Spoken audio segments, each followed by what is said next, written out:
કથામાં પણ કથાનો શબ્દ ક્યાંય આવતું નથી. સત્યદેવ પૂજનનો જ શબ્દ આવે છે. બરોબર. સત્યદેવનું પૂજન શબ્દ એ જ આવે છે. પણ આપણે પૂજન કરતા કથાનું મહત્વ વધી ગયું. હકીકતમાં વિષ્ણુ સહસ્રનામથી પૂજન થાય એટલા તુલસીદાસ ભગવાનને ચડાવે એ પૂજન સાચું. બરોબર.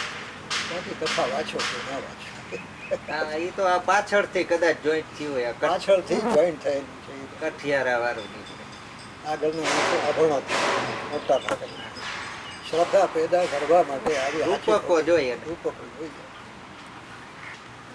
સીધી વાત તો એના મગજમાં ઉતરે નહીં. અરે હારા હારા માણસોના મગજમાં ચમત્કાર કોઈ વાત ઉતરતી જ નહીં. ચમત્કાર હોય તો જ ઉતરે. સામાન્ય સમાજમાં આજ સાંઈ બાબા આટલા બધા પૂજા એનું કારણ શું? ચમત્કાર. ચમત્કાર પોતે કહેતા કે ચમત્કાર શા માટે કરું છું? માણસોની શ્રદ્ધા થાય ભગવાન એટલા માટે ચમત્કાર. સંપત્તિ સોનું ખૂબ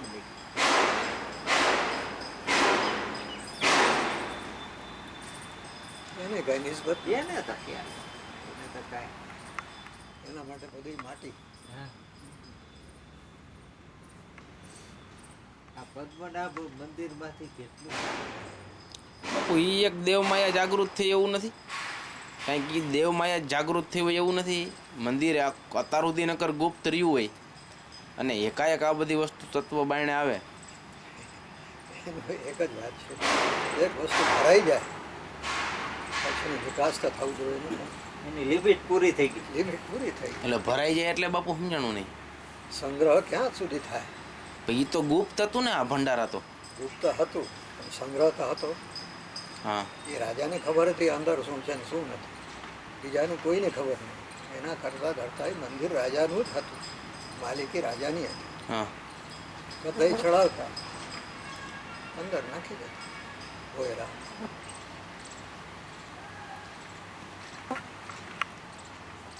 સરકાર લઈ ગઈ છેલ્લે. હજી નથી લઈ. ના, હજી તો એમનું પડ્યું છે. એટલે પણ હવે એ કેસ એ તો રાજકારણીઓ તો ટ્રસ્ટ બનાવીને તો ગમે એમ કરીને ભેગું કરી લે. વિષ્ણુની મૂર્તિ હોય ગમે એ હોય એને તો ઓગારવા સિવાય કઈ કામ હે. નેપોલિયન બોનાપાર્ટ વખતના સોનાના સિક્કાઓ એ તો અમૂલ્ય કહેવાય ને. એ આમ જુઓ તો 100 ગ્રામનો જ હોય પણ એ ઓમ અમૂલ્ય વસ્તુ હોય. એન્ટિક પુરાતત્વ ખાતે. પછી બાપુ આ જે સોનું ચાંદી છે એ પૃથ્વીનું એક દેવી તત્વ છે. તે એમ ઉપલા લોકમાં શું હોય બાપુ? પ્રકાશ પ્રકાશ. પ્રકાશ નથી. જળ વસ્તુ ઉપલા લોકમાં પ્રવેશ કરતી. જળ વસ્તુનો પ્રવેશ આ મૃત્યુ લોકમાં છે, બાકી નથી. દેવલોકમાં દેવતા લોકો દાગીના પહેરી વસ્ત્ર પહેરી એ બધા પ્રકાશમાંથી બનેલા. એમ એમના પ્રકાશ નથી. આ બસ સ્થૂળ નું હોય ટૂંકમાં. હાર ને અંતે આ તો આપણી કલ્પનાથી બધું ટાંગી દઈ. પણ એવું કઈ સ્થૂળ એને ન હોય. પણ યાર દેહે સ્થૂળ નહીં એટલે હા, બધું સૂક્ષ્મ જગત છે. હા, બધું સૂક્ષ્મ જગત. દેહ જ સ્થૂળ નહીં અને છતાંય એકબીજાની ઓળખ પૂરેપૂરી. હા, ઓળખ મરી ગયા પછી બધા એકબીજાને નામ શીખી જાણતા ફલાનું છે અને એ જ નામથી બોલાય. હા, બીજું નામ નહીં. મહેતાજીનું નામ થઈ નરસિંહ મહેતા. હા.